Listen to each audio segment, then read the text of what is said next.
One more thing that is a basic of being able to operate well in an online environment is to be able to make your posts clear, readable, and well organized.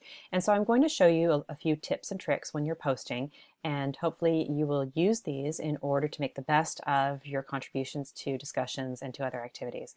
Let's use a blog as an example. So I'm just going to enter into one of the blogs here by clicking on it, and I'm going to pretend that I'm going to create a blog entry.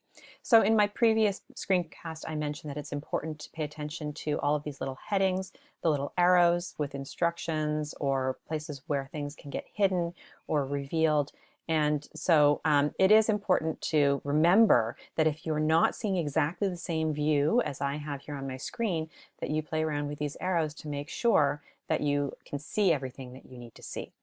In order to post something, I'm going to click on Create Blog Entry. If it's a discussion, then you find the button that says Create Discussion Post or something similar, and click on that, and you will get a text entry box like this one. So you're going to want to create a title. I can create any title that is relevant. I'm going to put here Test Blog Entry, which is not very imaginative.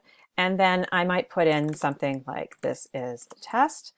But again, if you're going to post, you want to make sure that it is very readable, that it is easy to follow. So you may consider composing what you have to say in a word processing program and then copying and pasting it here so that you can save and come back to it. You can save these as drafts, but a lot of people will find that it is easier to compose something where you have all of the accustomed tools like spell check and all of the other things that you might be used to using when you use a word processor. However, you should note that there are some tools here in this menu above the text entry box, and if you don't see those, it might be again because there are these little arrows that hide things from you. So you might have this very basic one, in which case you want to look for that arrow and you want to expand it. If you don't like the size of this box, you think it's restrictive, you can expand that box. And there are also all kinds of other tools too, which you can play around with and experiment. There are lots of ways you can format your text. So for example, you can create bold text by clicking on the bold. You can create italics text. You can create underlined text. You can even strike through something like this in order to cross it out. There are limited uses for that, but it can sometimes be a useful thing to have.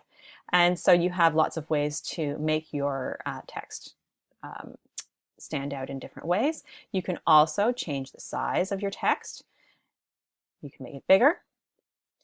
Please don't make it much smaller than the default size. It makes it hard on the eyes. You can also change your font, and that's up to you. And you can also do things like change the color. So if I wanted to change the color, for example, here to blue, then I might do that. It can sometimes be a little flaky, so sometimes be patient with it. Sometimes it will change color and miss out a word in a sentence or whatever, but that's there. You can highlight text. Okay. And then if you decide you don't like everything you've done, you want to get rid of it, you can actually erase all of the formatting and go back to the basics.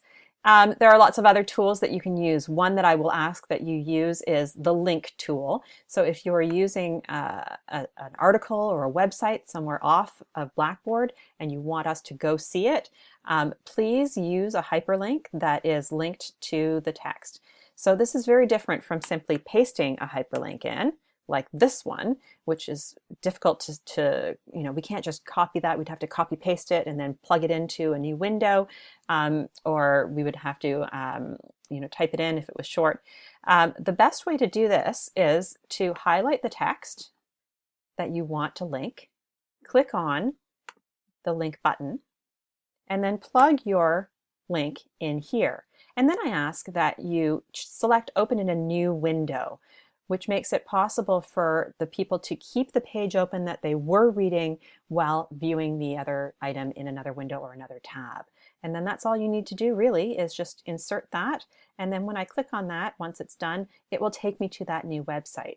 So in order to go back to where I would submit that information, I would click, one more thing here, sorry. You can also insert images.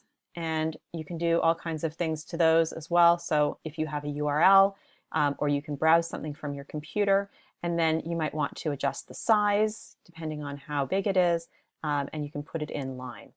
You can also align it, making it left centered or right adjusted, right aligned, and all the other elements that you might find in a word processing program like bulleted lists and numbered lists.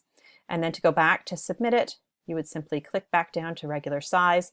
If there was a file you were attaching, you could attach it at the bottom, and then you would post your entry. And then it would appear. There it is, formatted. So that is how you use the formatting tools in order to make your post readable, engaging, easy to follow, easy to link to other sites, and so on.